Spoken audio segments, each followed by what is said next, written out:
Clint's been cycling for decades, but when he started building his own bikes, something magical happened that changed everything.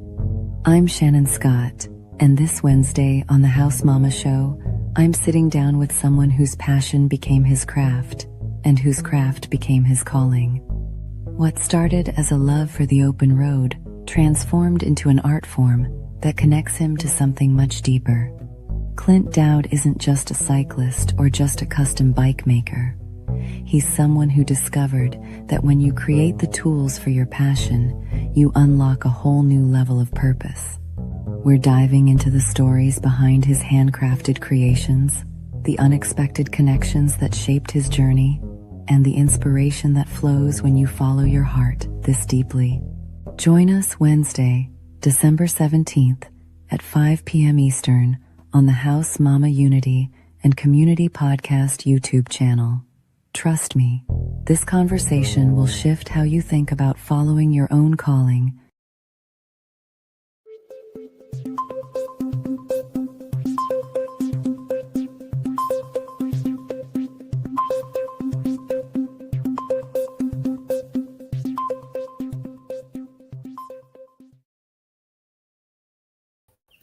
Hello, everybody. I am Shannon Scott. I am the host of the House Mama podcast. We are pre-recording today, and it's been a little awkward feeling for some reason. Like I can't get with the program of pre-recording. So, which is not any different from any other show that I do, and I'm very awkward. So, last week we actually did a replay from Lee Martinelli. We had a week off. But the week before that, when we went live, we had Shad Kistler on, the founder, president of Beyond the Shadows. It was a really great episode, and I am definitely planning on having Shad back on again. Marcus is going to do the replay from the episode with Shad now. All right, here it is.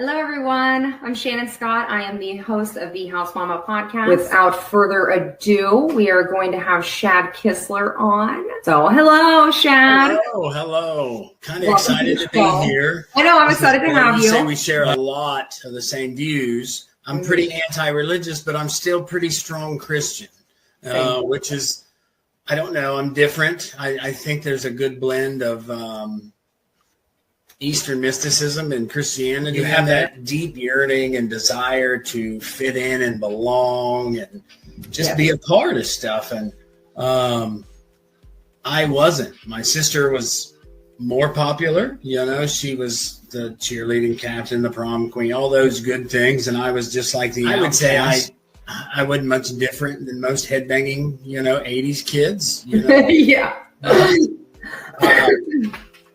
I kind of dabbled and trickled in Satanism and stuff like that. I would do the scare tactics with my mom and the teachers. I mean, I'd carve inverted crosses and pentagrams in my chest and arms and stuff like that. Through my separation, I'm shooting a quarter ounce of Coke a day. And I crash. I get angry at God. I hate God. I flip him off, and I live literally every decision in my life at that point is, what can I do to hurt God? Right. And that's how I lived for anyway. 2013, I come back and I decide that we wanted, I get involved in church, and my heart is to help, I guess, people that have been in areas that I've been in. Right. So when I was young, I wanted to be a youth pastor because I know the struggles and the pain of being an unwanted and unloved and unseen youth. God's not really a respecter of persons. He'll talk to you if you really listen. Yes. That was one of the things that we trained really hard. Yes! I've done a lot of hiding, and I'm perfectly content with hiding. I like hiding. But I know that there are people hurting, and so I can't hide forever. So that's the only reason that I come out of hiding, is to help people. Let life win. That's a hashtag we started using a few weeks ago. And when I mentioned it to somebody, he's like, I don't understand it. He said, life sometimes just throws you a bunch of shit. Why do I want to let that win? I said, no, that's not what it's talking about.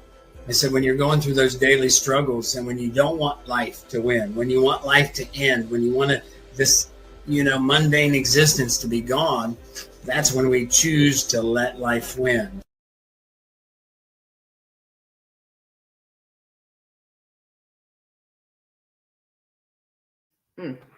I got caught up in that again, just like I did when we recorded it. I love Shad. I anticipate him coming back on. One of my favorite things about doing this show is that it seems as though the week before always connects to the following week. And what we talked about heavily with the show with Shad was that he is a very devout Christian, but he's anti-religion. I am the exact same way. So it follows so beautifully into this episode. I have my friend Clint Dowd coming on, and he's going to be speaking about recovery. And it's been almost 19 years since I went to rehab. January 9th, 2007 was when I went to rehab. So it'll be 19 years in January. And I remember I was real big into the meetings at first. And I remember them saying to me that you can't make it without the meetings. And Clint has followed into those steps and taken it upon himself, minus the structure of, what society says would be the standard way to remain sober and clean. And he did it on his own accord and free will. And I really love that this episode comes right after the one with Shad, because Shad spoke of the same thing. And I'm extremely passionate about breaking away from societal norms and finding that power in yourself. When you work with energy, we create leaders, we don't create followers, and we don't create repeat customers. I felt that. So anyway, without further ado, we are going to introduce Clint to the show. Hello, Clint. Hello. Hello.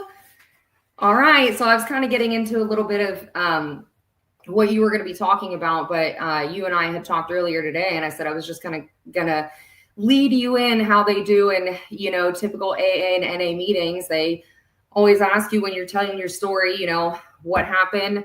I'm sorry, what was it like, what happened, and what it's like now. So you lead the way, sir.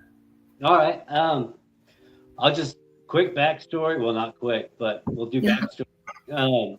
I'm 44, born in 1981, grew up in Western Kentucky, Southern Illinois. Grew up very fundamentalist Christian, 3 times a week in church, 5 years, graduated from a private Christian school, played drums in the worship band, very involved in church.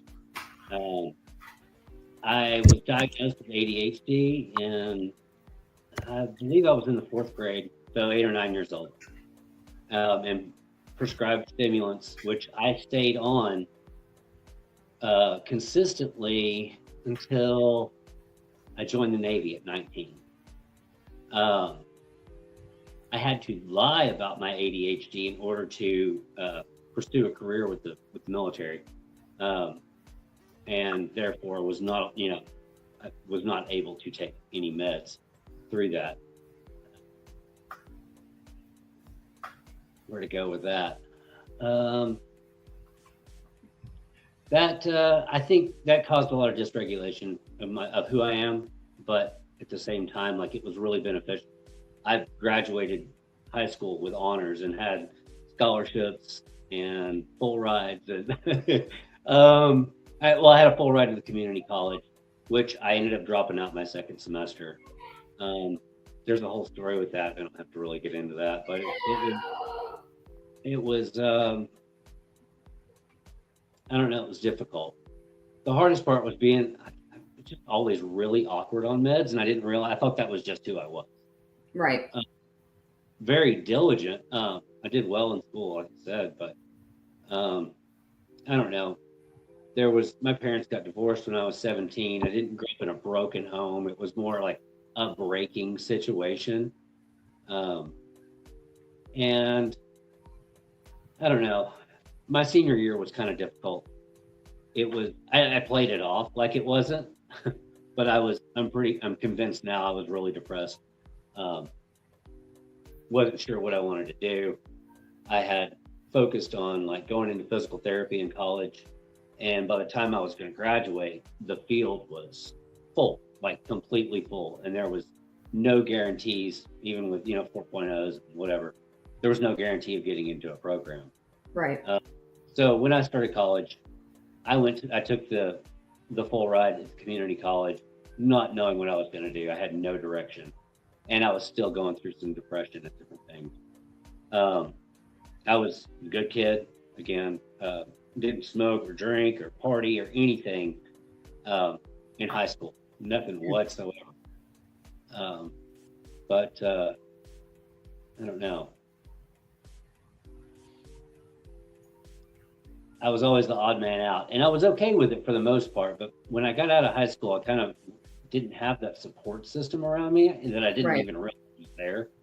And I wanted to belong, and I wanted to, I don't know. Of course, I was joining the Navy, like sailors drink.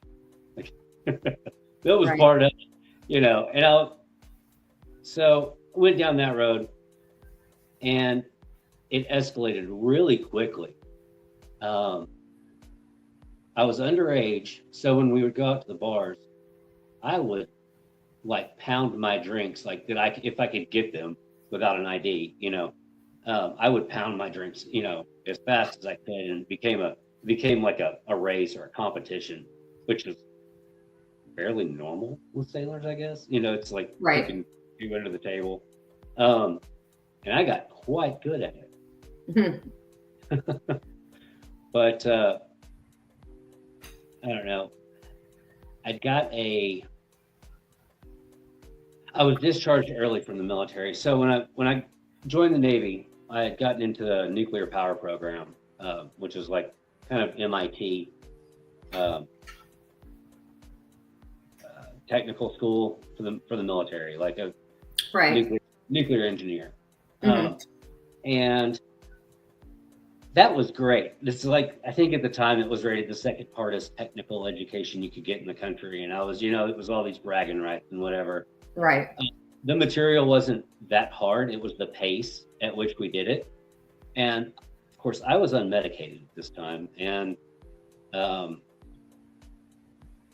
was failing academically for the first time in my life. We were doing an entire semester of college algebra in 1 week.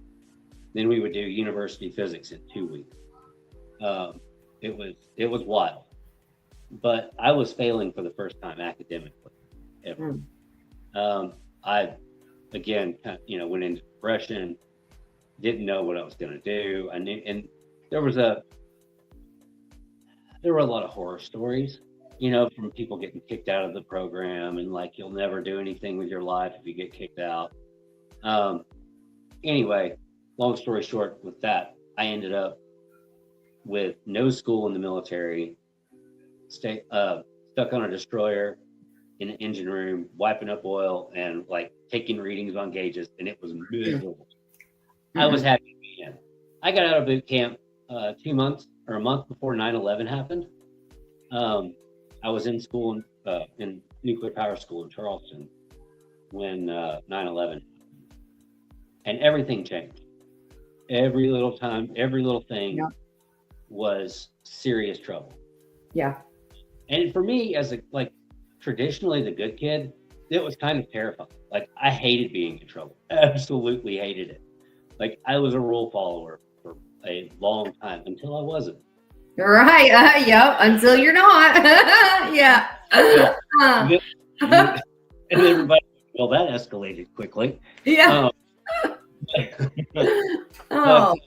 So being in the situation I was in on the ship, kind of miserable with my job, I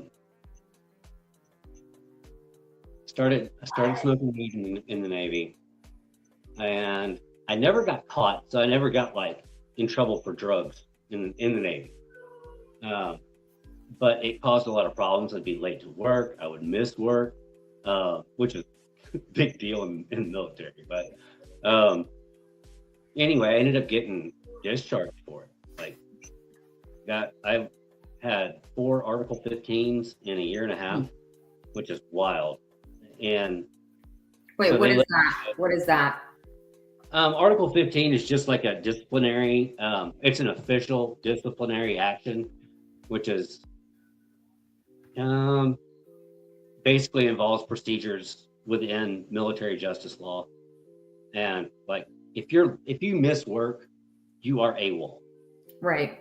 You are absent without leave. And there were 3 occurrences of that and 1 occurrence of underage drinking.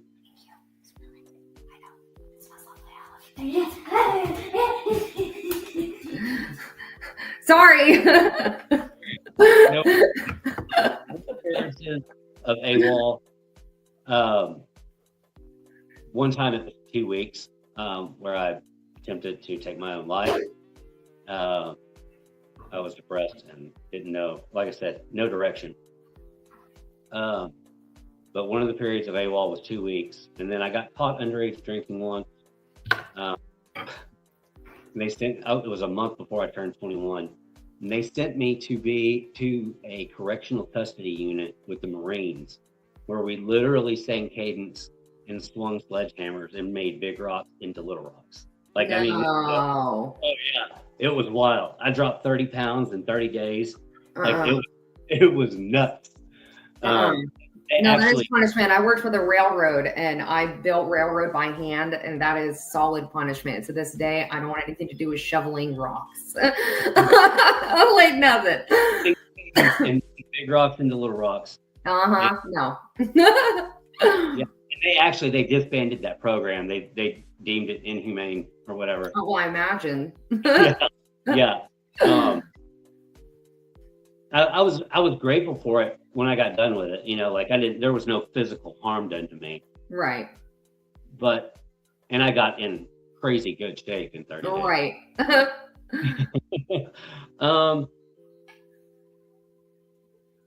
However, I went back to smoking weed and drinking and doing same old shit that I'd been doing. You know, right. It built some self-confidence, but it didn't correct any behaviors. Right. You know, that's a big deal. Like, a lot of punishment. I think a lot of punishment in this world doesn't correct behaviors. It's just no. It's comprehension. Communication doesn't mean anything without comprehension. Right. So, right. Yeah. So after getting in all that trouble, I was separated from the military with a general discharge under honorable conditions. So it's not a bad discharge. I don't get any veterans benefits, but you know, it's still a scab on my history, and you know the way it feels and the way they make it feel. So anyway, after that, I moved back to Western Kentucky, and I start partying with a lot of friends I hadn't seen in a while, and you know, I've been away. Family members, when I'm partying and trying to find connection and purpose desperately. Yeah. Because I had really felt separated from any connection while I was in the military. I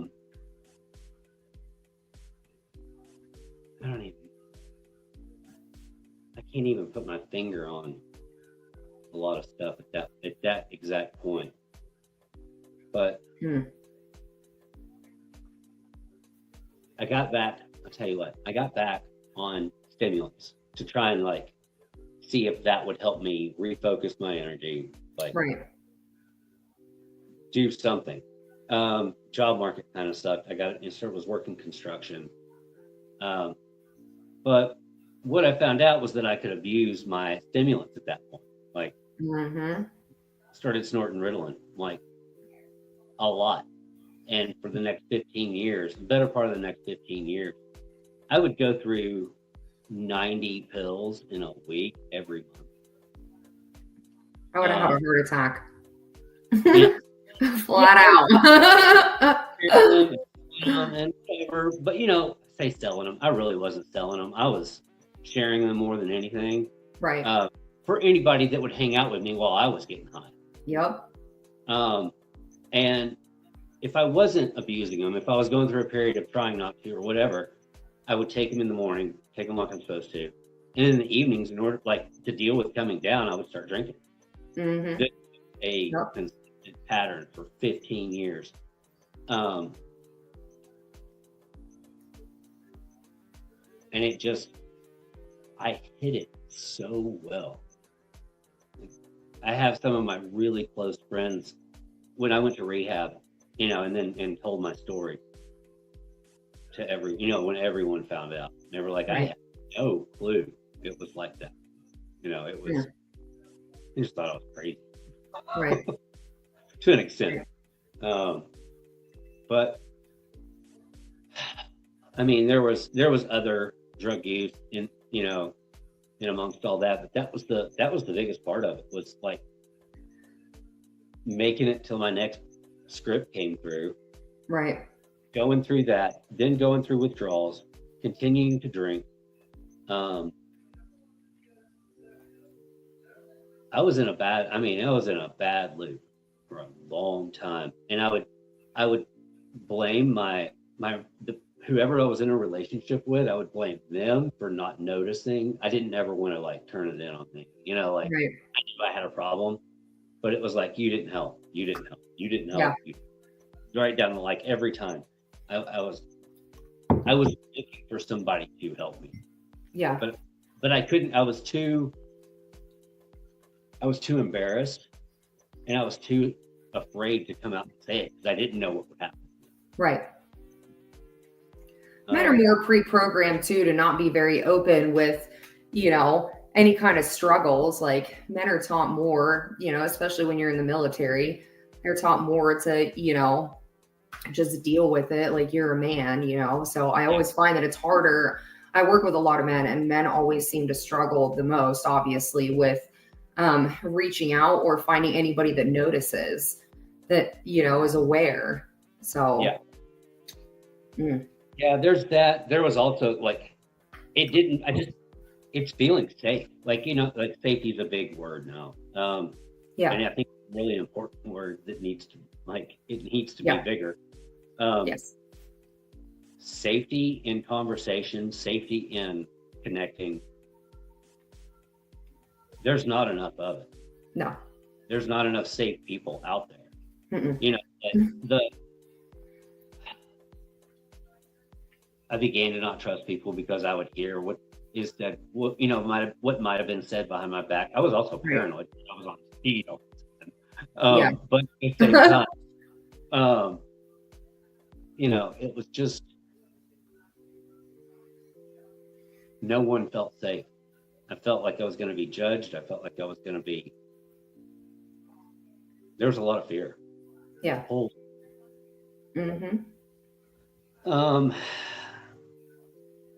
Fast forward to 2017, my daughter was born. I married my second wife in 2016, and my daughter was born September of 2017.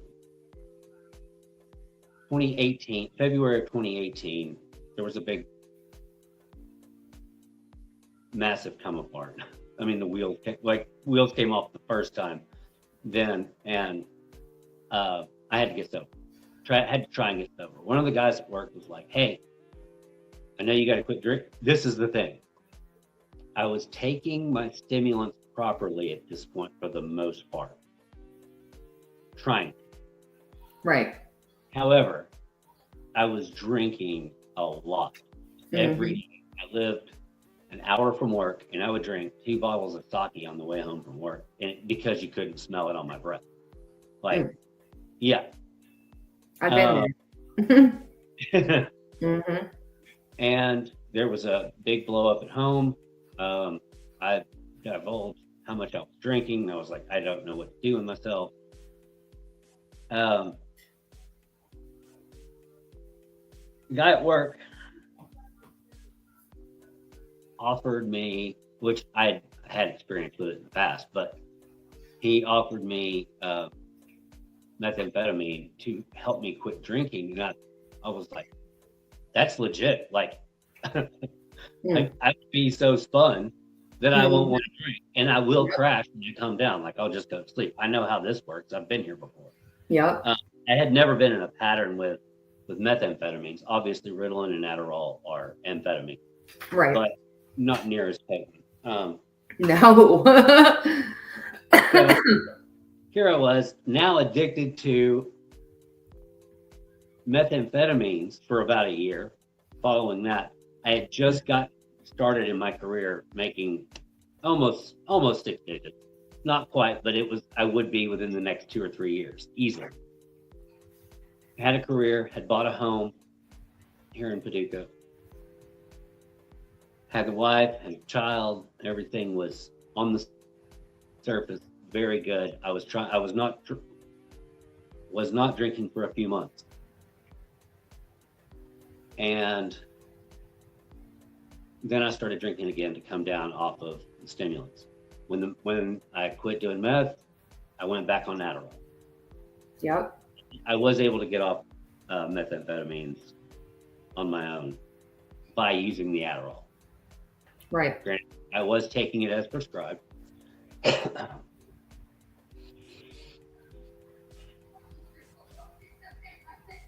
But the drinking increased like tenfold. I was drinking on the way to work. I was drinking on the way home from work. I was drinking on my lunch break. And I'm talking like over a fifth of gin a day.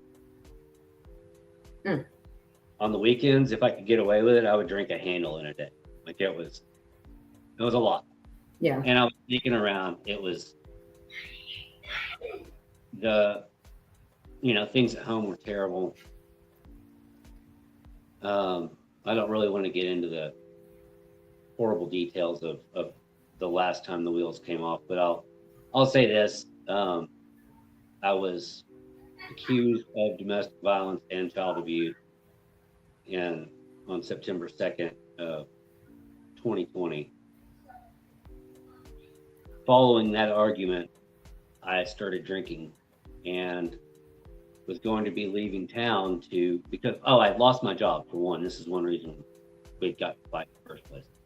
I lost my job, and after the fight, I called a friend of mine up in Washington and said, "Hey, I need to take you up on that offer. Come work. I've got to leave right now. I got to get away from here." When I left my house, I didn't make it 2 miles, and I totaled my Toyota Tacoma that I was driving at the time, and a passerby that happened to be a neighbor took me back to my house. The cops came, got me with leaving the scene of an accident. They picked me up for the domestic violence, and they gave me a sobriety test. I failed miserably. I went to jail for 18 days for the DUI, basically, and the domestic violence and child abuse case, because of COVID, would draw out over the next 15 months. The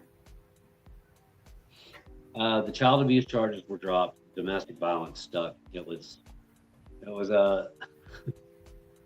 it's so frustrating. I lost my cool. I threw her phone into the car and hit her, and I got a domestic violence charge over it. I'm not proud of that. I won't ever try and make any excuse to say it wasn't what it was. I appreciate that. I really do. I appreciate you owning that. I'm sure a lot of people do. I was drunk at my daughter's. We were separated, and we decided to get together because it was my daughter's birthday. Her birthday is September 2nd. Sorry, I might get a little emotional here. Hey, let it out, man. We were separated, and we decided to go out to dinner for her birthday. It was her third birthday. And we went to dinner, and my ex took her to the restroom and saw a bruise on her hip and was like, "What is this?" And I had spanked her the night before, and she was wearing diapers. I spanked her. I missed her diaper and spanked her. And I was drunk. And I knew I was drunk. And I was drunk at dinner the next night when all this happened. It was absolutely an accident. I haven't ever thanked my daughter.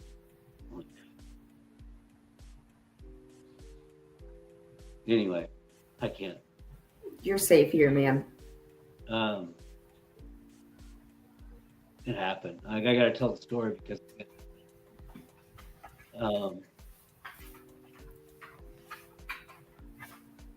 I live with that every day. But anyway, I went to jail for 18 days over the DUI. The lawyer was like, you need to stay in. You need to show of good faith for everything you've got going on right now.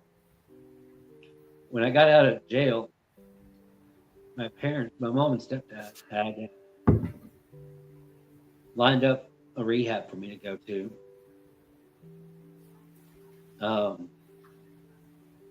In Atlanta, it's MAR Addiction Center. I don't know if anybody's familiar with it. It was a 90-day program, and I wanted to go to rehab. I was ready to get clean.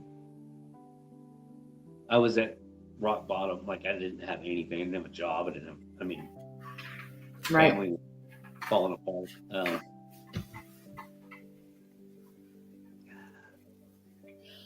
I was all for going to a 30-day program, and they had found me this 90-day program, and I was absolutely not excited about it.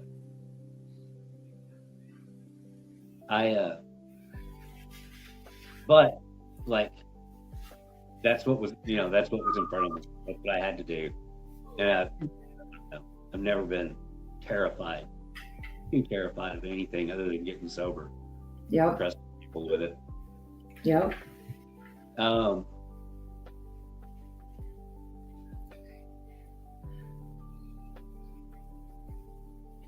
it worked. I spent 100 days in Atlanta and came out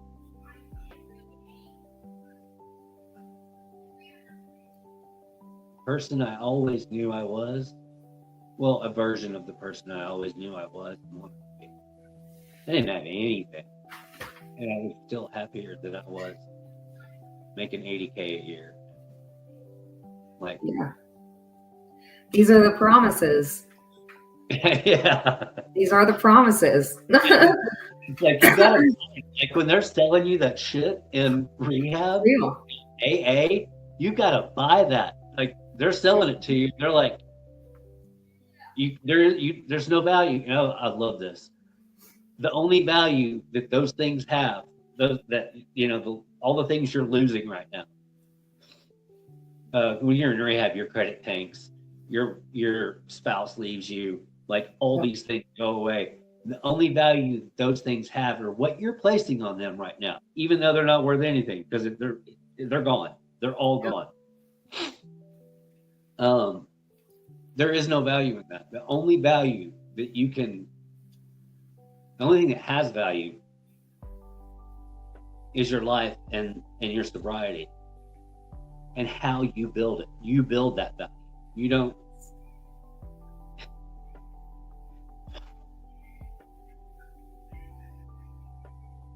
I never thought I could start completely over, especially at 40 fucking years old. Mm-hmm. And be in my own place. Like, I'm renting my own place, but I'm in my own place. Yep. I thought I was going to be financially just tanked for the rest of my life.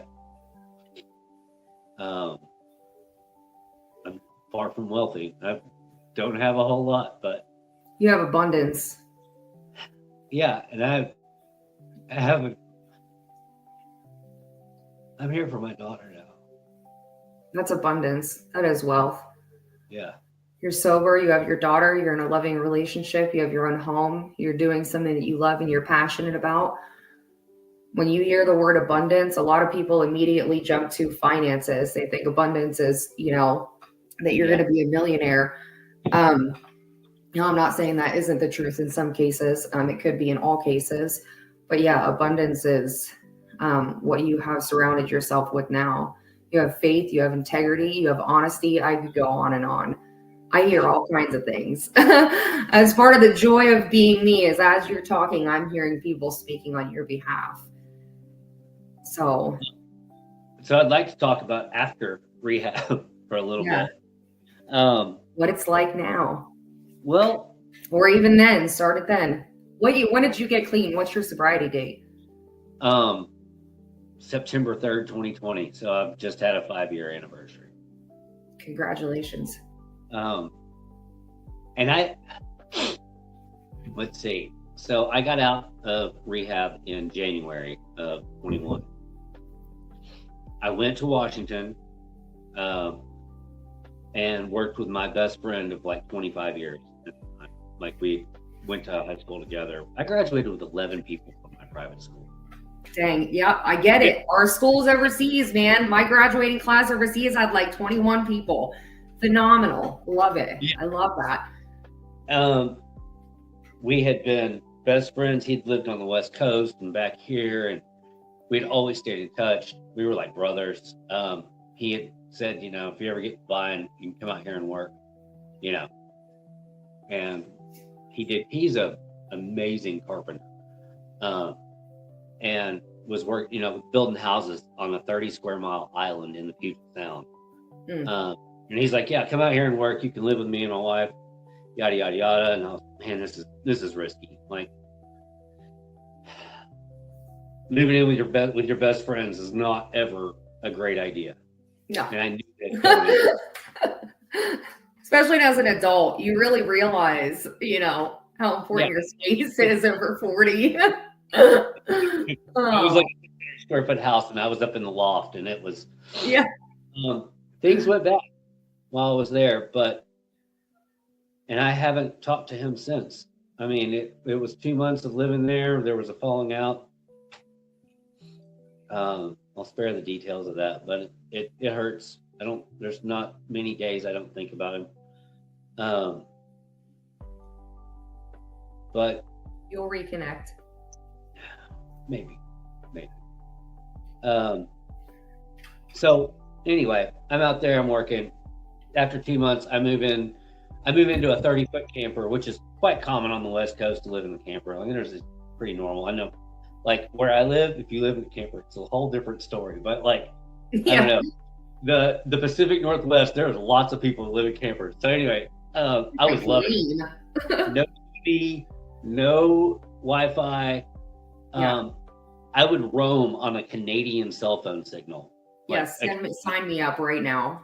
Right now, I'm there, man. Yeah, it was amazing. I'm in the woods, like surrounded by pine trees, and building a fire for entertainment every night. Mm-hmm.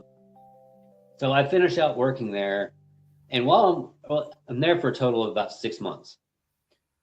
In that 6 months, I meet a guy that has what's called a fishing tender. Mm-hmm.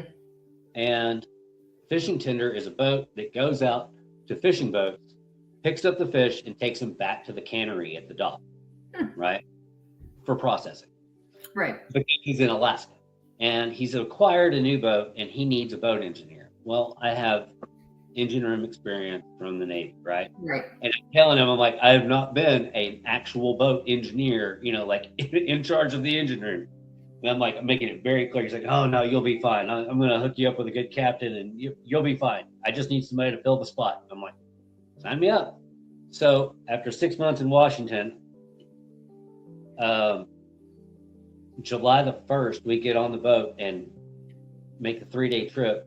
3 of us on a 100-foot boat, make a trip to Alaska. And I'm in Alaska running salmon for 3 months.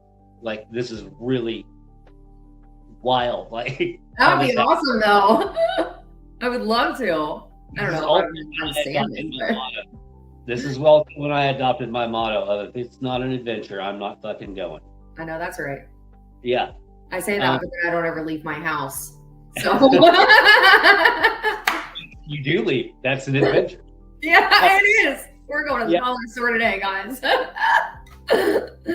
We're in Alaska, and I know everybody that knows me and knows how much I drink, or knew any extent of the drugs I was on and all that. was probably like, Clint's in Washington isolated. Now Clint's in Alaska isolated. Surely he's drinking, you know, and like, right. There's a whole lot of reports from me. I'm not talking to a lot of people. I'm posting on Facebook, but everybody lies on Facebook, right? Show. Not me. I go full on insane. But I was literally 100 miles an hour, sober as shit, loving life. When the season was over in Alaska, I didn't work for a few months. Wasn't sure what I was going to do. So I came back here, Western Kentucky, kind of got some things in order, dealt with some business. One of my friends from here was, here we go again. This is exactly in my head. Here we go again. I call him up to see what he's doing. He's like, hey man, if you want to hang out, I'm leaving on Saturday for New Mexico. And I was like, what are you doing in New Mexico? He said, I'm going to remodel my boss's condominium. I'll be down there for a few weeks. I said, do you need any help? He's like, yeah, it's just me going, so you can go too. He'll pay you. So here we go. Yeah, we pack up. We're in New Mexico and Arizona for 2.5 weeks. Nice. Like camping, Grand Canyon, we spent like 4 days remodeling that condo. And get back from there, and it's like I call my sister in Florida and I'm like, hey, I need a place to live. I got to find a job. Florida is prime for both of those, right? Yeah. Like, can you put me up for a little bit while I find some work and get stable? And so that's how I ended up in Florida. Nice. And yeah, worked a couple shitty jobs there before getting on with a manufacturing company that I worked for about a little over a year. And then they had a sister company in Louisville. So as soon as I could work that out, I got a transfer from Florida, Louisville. And I lived in Louisville for 1.5 years. And last November. When I heard that, I started looking for work here. I was like, I got to get back home. I had been coming to see my daughter once a month, flying back and forth from wherever I was, whether it was Florida or Washington. Actually, when I was in Washington, I left this out. I only saw my daughter for a total of 7 hours for the first 19 months after the blow up. Because of COVID and how long the case drug out, they left it up to her mom whether or not I could see her. It didn't happen. So a lot of people may be wondering, like, why? What? I was talking about my daughter, and then I've been gone for so long from here. 19 months of that I wasn't able to see. And that sucked. That was also motivating. That's exactly what that is. Yeah, it was real motivating to stay over because I love my child, and like I want to be the dad. Like I want to be really bad.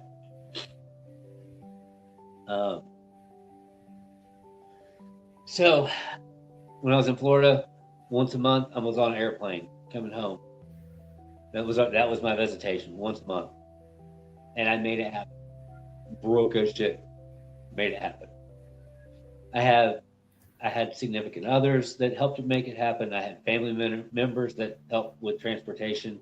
I didn't have a driver's license for the first 18 months, so I couldn't even rent a car and drive up here. But with a lot of help from friends, made it happen.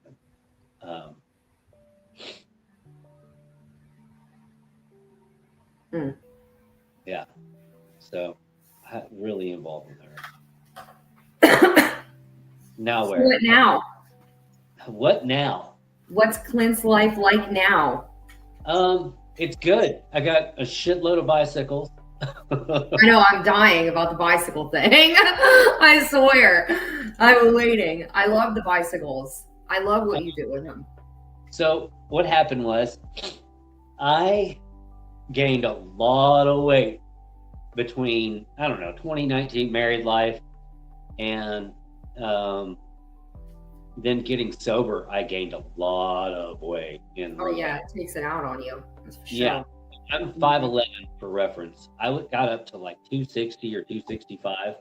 Yeah. And severely out of shape. I've not ever been like the workout guy of any kind. I played sports in high school. I've always liked hiking and being outside and stuff, but same. I preferred calisthenics in my adult life. So having had 2 other DUIs before the one in 2020, I knew that like a bicycle is really handy when you don't have a driver's license, right? No doubt.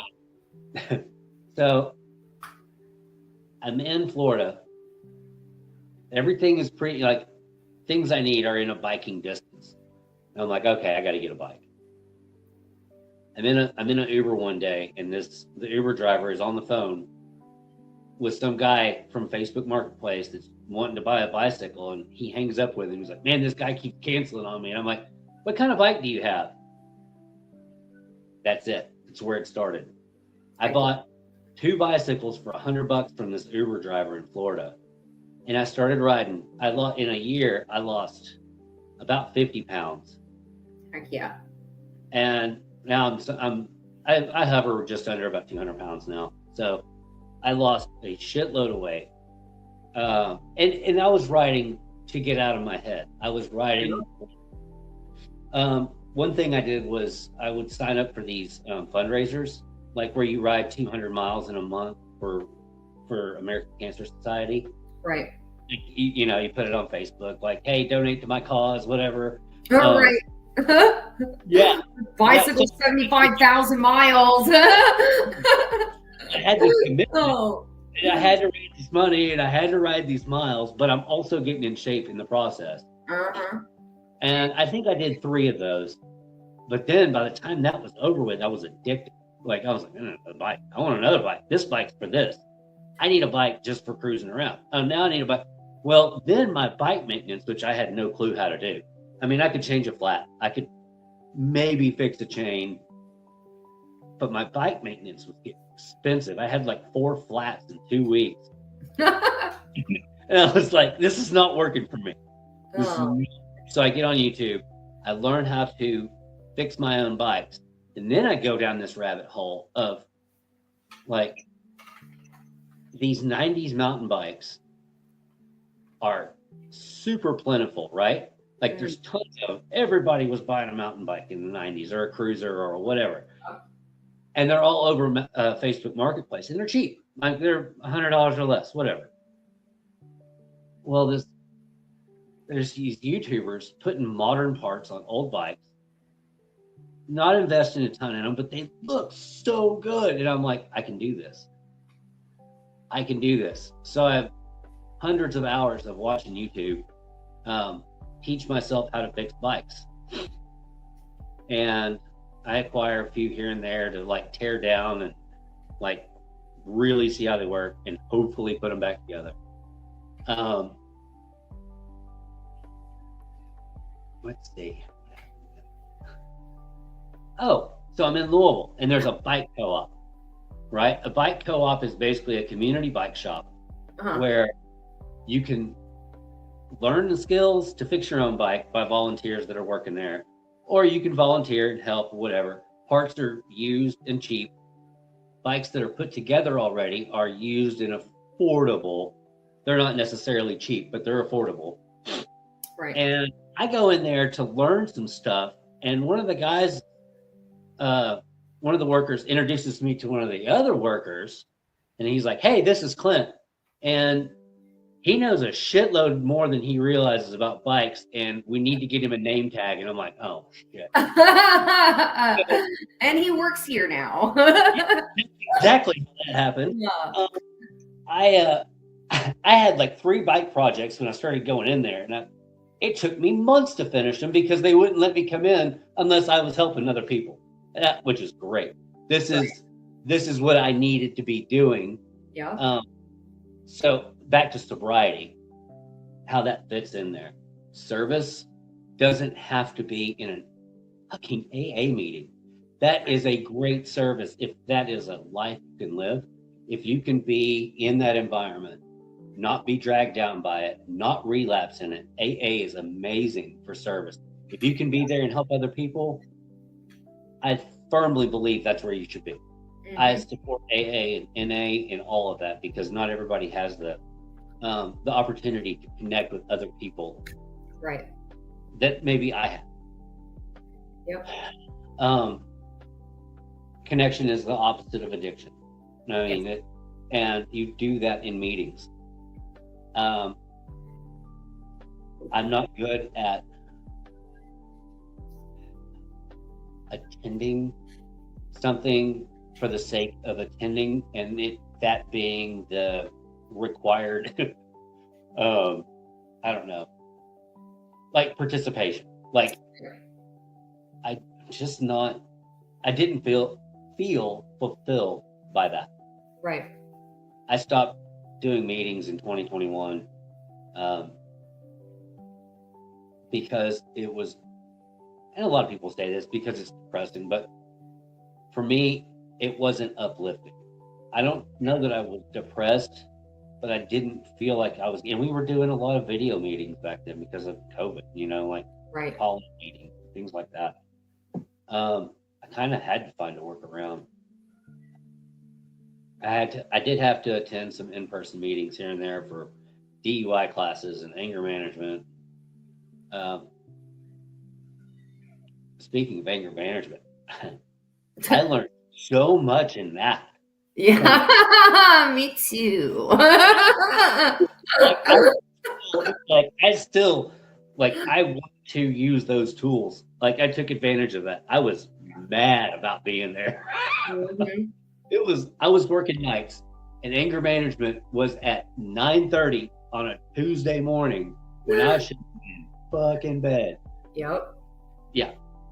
Yep. I did the same thing. I did the intensive outpatient program. I had to be doing anger management. Yep.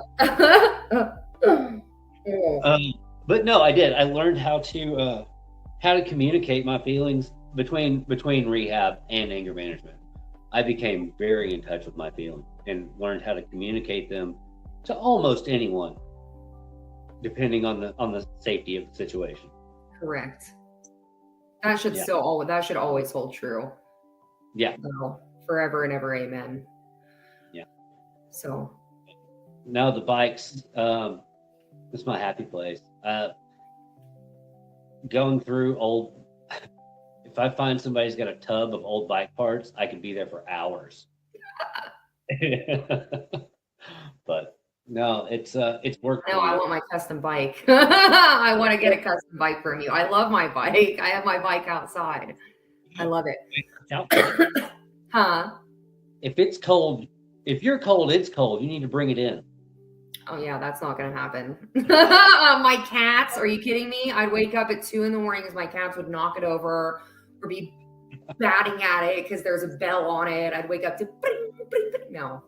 Put the cats on the garage. No, I'm just kidding. I would never do that. I love them. And your daughter, you have your daughter now, right? Obviously. Yeah. Yes. I'm gonna be working out a different plan. As of right now, I get her about every 3 weeks for the weekend, rotating holidays, week in the summer, week at Christmas, and her mom offered every Wednesday for like dinner after school or whatever. So that's awesome. Yeah, I see her quite a bit, but now that I'm living in town, I'm hoping for maybe enough. Oh, you're already getting it. Yeah. Yeah. Yeah. Easy does it. I'm full of them. I spent many years in the rooms. Many years. Easy does. Yeah. Easy does it. March. So I don't know. I'm ready for. I don't know. I haven't felt settled since I've been here. I've been in this house for a month, and that settled feeling is coming. Well, it's from all that survival mode. When you spend so long in survival mode, even your own home feels like something that you're going to lose. when you're used to, losing so much. Yeah. You have to, it's that law of detachment, you have to start living in the human that you are now. Yeah. On the other side of healing. That survival mode, I think part of my escape from that was the bicycles. I'd take them for a day and only ride like 25 or 30 miles, which is like, you don't have to spend all day to go that far. Right. a couple hours. Right. But I would ride around Clearwater, Tampa, St. Pete area. And just, I wasn't obligated to anything. It was just me and the bicycle, like there was nowhere to be in a hurry to be, like, because I was on a bicycle. I wasn't going to get there any faster, Yeah. And yeah.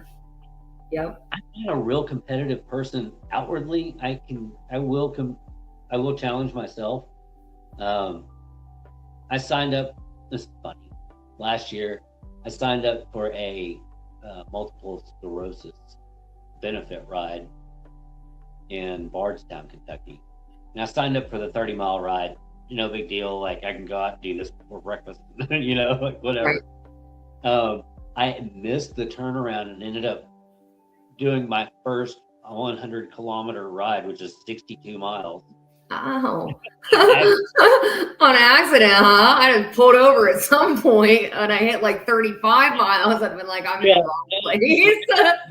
I was riding with the group, not tracking it on GPS, and I was like, surely the turnaround's somewhere. And they're like, well, the halfway point's up here. I said, halfway to what? And they're like, halfway to 100K. And I was like, we've already reached 30 miles? I didn't even realize it. I was just out having a good time, right? Right. And I thought we were on a loop. I don't know, but it was now back. And I was like expecting to make a turn and like head back or whatever, but never happened. It's like, oh, this is the halfway point. Okay. So I accidentally rode 62 miles that day. Oopsie. Said no one ever. No idea I could do it. That's funny. I love that. This year, 2 months ago, I was supposed to do somebody's birthday ride, and I think they were turning 50 or 55, something like that. And I was like, I think I can do 55 miles. In the shape I'm in, no big deal. I'll eat right and prepare for the ride. Right. Well, I show up and they canceled it. So I call one of the guys in the cycling group. I'm like, do you feel like riding today? I'm going to go up to Southern Illinois and ride this trail. I'm going to try and get 50 or 60 miles in because that's what I prepared for. And he was like, yeah, we can do that. So we get up there and I'm feeling pretty good, right? And the trail is 45, right at 45 miles long one way. And we're getting to the point where it's like, well, we need to turn around here if we're doing 60 miles. And I'm like, I feel really good. Let's try and do 100 miles today. And I did my first 100-mile ride in October. It was good for you. Yeah. God, that'd take you like 84 days. Like 8 hours. Yeah. Wow, really? Yeah. That's crazy. Yeah. That's awesome though. Good for you. It's great. My girlfriend and I, we met like a week before I moved out of Louisville down to here, 3 hours away, right? And she lives up there. And I'll never forget, like, our second date, I'd driven back up there for us to hang out and do whatever. And we're kind of sitting around the house and she's like, you want to go for a bike ride? And I was like, do I? And that was it. That has been, we ride bikes, we hike. We went hiking yesterday and it was 9 degrees outside. No. In the snow. Yeah. Yeah, I don't know. We did 3 or 4 miles. It was amazing. But I do love that fresh air. That fresh air feels so good on your lungs. Yeah. All the way down in your lungs where it's making little ice crystals. Yeah. Literally. Literally. amazing. Supportive. Good. Wow. She's a godsend. And that's something I didn't talk about much, was like I've deconstructed in the last 2 years. I grew up fundamentalist Baptist, like super involved. And I don't know how to tell anyone what I believe. If you ask me, I don't know what I believe. Because I think belief is evidenced by action, right? Like, Right. I know what you believe by your action.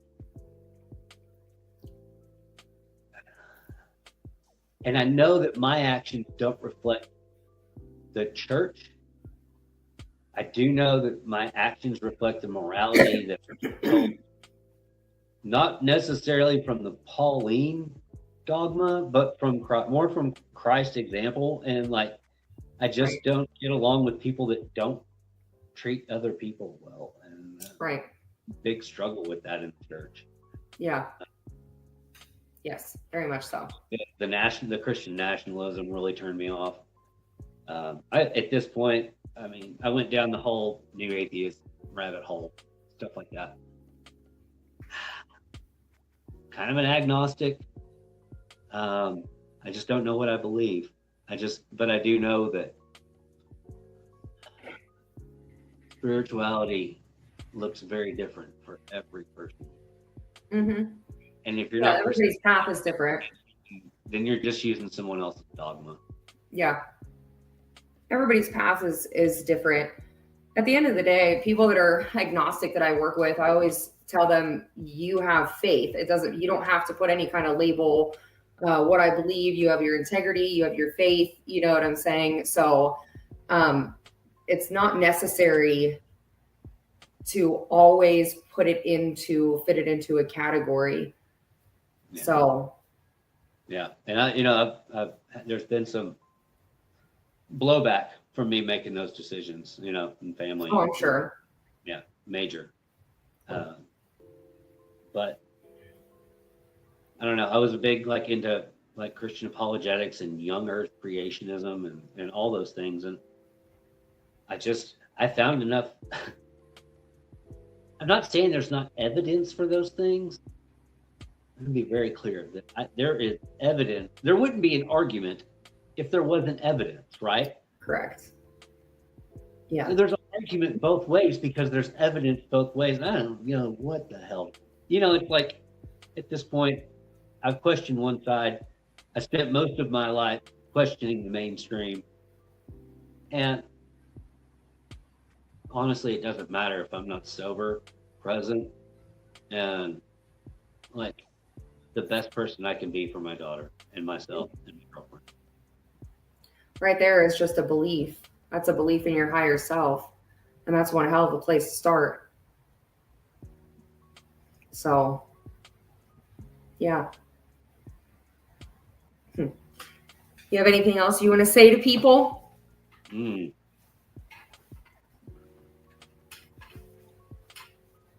What would you say to you?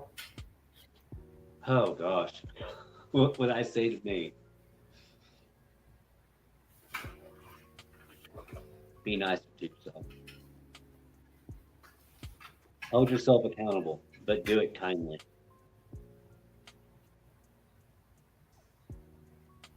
We call that grace. Yeah. Mm-hmm. Yeah. I say we. I don't have anything here with me. So there's no mouse in my pocket. No. That's grace. No, I'm really grateful for the opportunity here. I want you to come on again. I'd be willing I to do do. that. I want you to come on again on the other side of all kinds of things. I'll text you. Okay. Yeah, this has been great. I know that sharing my story has helped keep me sober because it keeps me in touch with reality of where I am versus where I was. A lot of people don't really correlate their, It's literally touching grass for me to tell my story. Yeah. regrounding. Like you remember, you got to remember where you were. You've got to constantly. It keeps you humble. People told me that all the time. So many opportunities to change. Like I said, I had 3 DUIs. I got out of 3 DUIs, got let go in the moment before I got one. I mean, cop took me home the first time because I passed the field sobriety test. He's like, I can see how you thought you could drive. Let me just give you a ride home.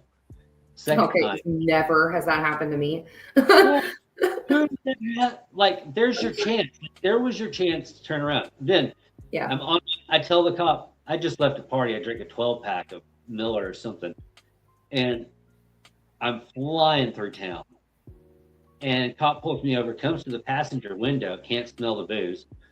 And I'm like, hey, I'm late to go babysit my nephews. I was, but it was like a grounded enough story, and it was the truth that she was like, okay, slow down. Like, you're flying, but if you need to go, then I'm going to let you go. The third time, I flipped my Nissan pickup truck upside down and crawled out the passenger side in a ditch. And I just thought, it reinforced my behavior. All those like freebies, chances to turn around, felt like it reinforced my behavior more than it woke me up. And I wish it had been different. I wish I hadn't spent 20 years drinking. We call that divine purpose, me and the mouse in my pocket. Sometimes you have to go through countless missed opportunities to get to where you are now. Who was the guest you had that was talking about she had the opportunity to turn around? Lee. Oh, she popped in my head as soon as you started talking. She popped in my head. Yep. Oh, be like her, everybody. Be like her. Yeah. Take those opportunities. That's all divinity, divine guidance, divine purpose, divine opportunity. You're living your divine purpose. You and I lived in my divine purpose. I had to go through it. I had to. I chose every single wrong way, every hard way. And I had to go through it because this is my divine purpose. How am I supposed to walk someone through something that I've never walked through on my own? Yeah. So, yeah. At least this was completely different. On the thread of purpose, the bicycles. So what I discovered volunteering at the co-op. Let me tell you how many times. So we fixed bikes for whoever, or we taught people how to fix their bikes. We also just fixed the bikes. Right. But it was University of Louisville students that didn't have any money, needed their commuter bike fixed. And it was homeless guys and guys in recovery would come in and be like, I'm living here at this home and doing that. And I just remembered it being me. And all of a sudden I have a skill. And what I do is what I really do the most is I try and put people on bicycles, whoever they are. I buy them cheap off of Facebook Marketplace. I get them running, dependable, and practical, and I sell them for about what I have in them. Like I don't. This is not a profit business for me. Right. This is not a side hustle. This keeps me over. It keeps old bikes out of landfills. It keeps people exercising. Yeah. Hopefully, it gets somebody back and forth to work or back and forth to school. I don't care. Or hopefully, it's a bike that someone couldn't afford to buy their kid, that they can afford it from me, and it's reliable, and they can teach their kid how to ride a bike, or their kid can ride their bike wherever. That's taking it back onto the basics, man. That's where we should be. More is back to the basics. Yeah. And that's divine purpose. Don't ever question your journey to where you are when the answer is it's right there in front of you. A lot of things hurt us, but clear our vision. Yeah. You could have just been at some random factory or, doing something that wasn't giving you a purpose and wasn't helping out your community. Yeah. You should be proud of that. Thanks. I want my bike. Seriously, I need to start riding a bike. I got to strengthen my heart. I have to. It's good. It's not high-end cardio like running. Like running just makes me. I hate running. Oh, I loved running. I used to be really huge into fitness. I loved until 2 years, not even 2 years ago. And oh man, running was one of my favorite things. You can stay in zone 2 on a bicycle so much easier than you can running. Like you can like really pace yourself and just you can enjoy I don't know it. what zone 2 is. It's just not like peak. Like I get like, oh, okay. Yeah. You can settle into a pace and enjoy it on a bicycle. Yeah. No matter how far you're going, whatever it is, you can settle in so much easier on a bicycle than you can running. And it's the thought of your arms out and that freedom. I remember that from when I was a child, man. I loved that. That was just riding with your arms down at your side, but you just felt, I don't know how to explain it. Like you were riding one of those walking escalators, the ones that just went straight across. Oh, yes. I felt like, that wind on your face, that's freedom. Yeah. That's freedom. Yeah. I love it. All right. What's your closing? Oh. You're deep in there. I see that. I don't even know at this point.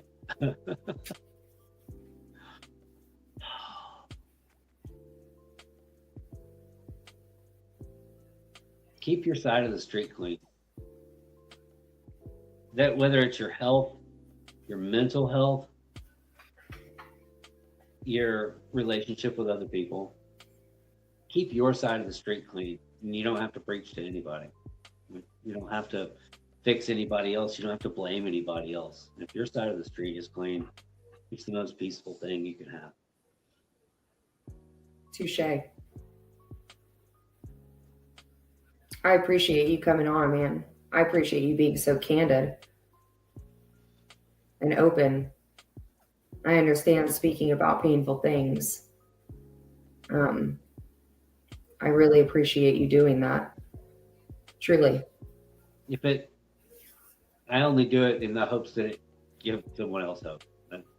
Oh, it will. Sucks to revisit some of that. Yeah, it does. Release your shame around it, though. Yeah. Truly. You deserve that for you. You can lay that person to rest whenever you're ready. So, well, thank you for coming on. Thank you so much for having me. Yes, I will have you again. We'll talk about it. We'll chat.